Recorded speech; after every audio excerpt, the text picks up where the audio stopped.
Effectivement, les représailles annoncées très rapidement. Alors en fait, ces représailles, eh bien, c'est que la consul du Canada à Shanghai est déclarée persona non grata, elle aussi. Donc elle a jusqu'à samedi pour quitter le territoire chinois.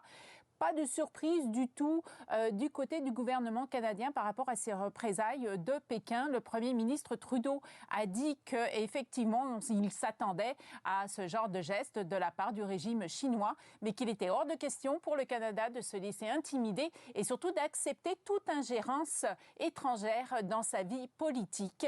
Alors la Chine dit qu'elle se réserve le droit de prendre d'autres mesures de représailles. Catherine, cette crise couvre depuis une semaine. La pression sur le gouvernement de Justin Trudeau s'est faite de plus en plus forte pour expulser ce diplomate chinois.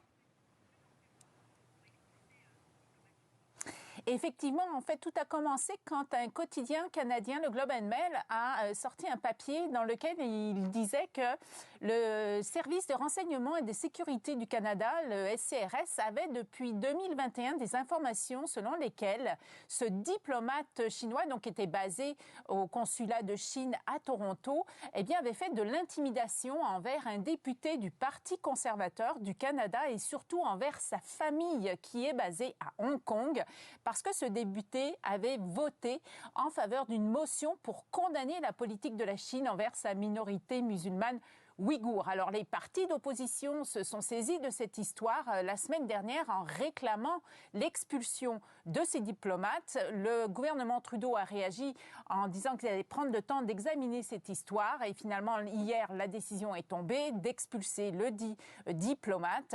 Il faudra voir la suite des choses, mais ce qui est clair c'est que toute cette histoire, eh bien ça va pas arranger les relations entre la Chine et le Canada qui sont très tendues depuis les dernières années. Merci Catherine.